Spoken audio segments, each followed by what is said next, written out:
Selamat datang di channel Sejarah TV. Sebelum memulai podcast, mari dukung channel ini dengan cara subscribe, like, dan share video ini. Tema podcast pada hari ini saya akan membahas mengenai sejarah Wahabi.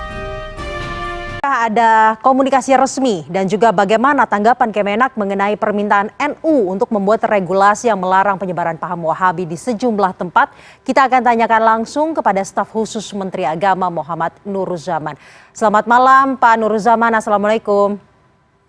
Waalaikumsalam warahmatullahi wabarakatuh, selamat malam. Pak Nuruzaman, apakah sudah ada permintaan resmi melalui surat ataupun komunikasi langsung dari LDPBNU kepada Kemenak terkait mengenai permintaan regulasi pelarangan Wahabiyah ini? Sampai saat ini belum ada surat resmi yang ditujukan untuk Kementerian Agama ya. Kami belum menerima suratnya dari lembaga dakwah Nahdlatul Ulama itu. Kami dan membaca di media.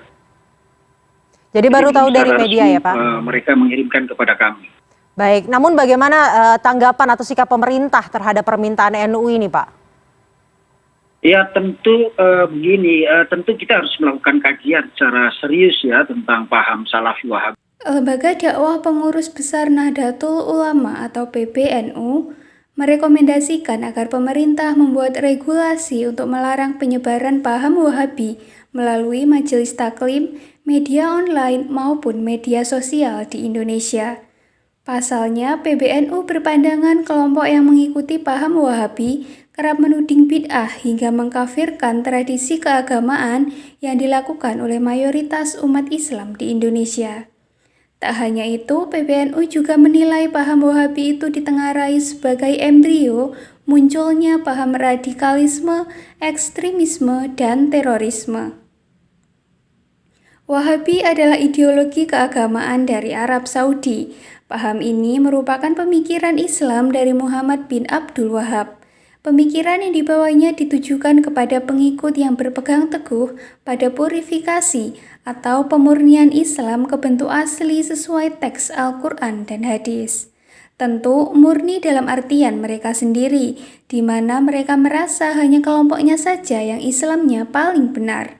Paham Wahabi mencirikan diri sebagai muwahhidin atau unitarian, sebuah istilah yang berasal dari penekanan mereka pada keesaan mutlak Tuhan atau tauhid. Mereka menolak semua tindakan yang mereka anggap menyiratkan kemusyrikan.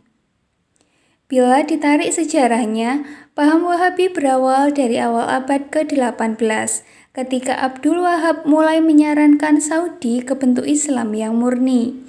Menurut Britannica, Abdul Wahab kerap menyampaikan khotbah tentang ide-ide radikal soal reformasi agama yang konservatif berdasarkan aturan moral yang ketat. Gerakan Wahabi kemudian berkembang di dunia Arab seperti Mesir, Iran, dan bahkan sampai ke Indonesia. Doktrin Wahabi yang sangat konservatif, keras dan kaku dipicu oleh pemahaman keagamaan yang mengacu pada bunyi harfiah teks Al-Quran dan hadis. Hal ini menjadikan Wahabi sangat menolak tradisi dan menganggap orang-orang yang tidak sepemahaman sebagai orang kafir dan murtad atau keluar dari Islam. Pada awalnya Muhammad bin Abdul Wahab mulanya menyebarkan pemikirannya di Basrah, tetapi tidak diterima oleh masyarakat dan diusir karena dianggap sesat oleh sebagian ulama di sana. Tidak hanya itu, bahkan Wahabi ditentang oleh ayah Muhammad bin Abdul Wahab sendiri, Abdul Wahab, dan saudaranya Salman bin Abdul Wahab. Setelah diusir karena dituding sesat, Muhammad bin Abdul Wahab bertemu dengan Muhammad bin Saud yang merupakan pemimpin Diriyah. Muhammad bin Saud adalah seorang politikus yang pada akhirnya mau membangun koalisi dengan Muhammad bin Abdul Wahab untuk mencapai kepentingan politiknya sendiri. Muhammad bin Saud mau mendukung Wahabi asalkan Muhammad bin Abdul Wahab tidak mengganggu kebiasaannya mengumpulkan upeti tahunan dari penduduk Diriyah. Berkat dukungan dan lindungan Muhammad bin Saud, ajaran Wahabi semakin berkembang kuat dan gerakannya juga semakin kejam. Pada 1773, Muhammad bin Abdul Wahab bersama para pengikutnya dapat menduduki Riyadh dan menyebarkan pemikirannya.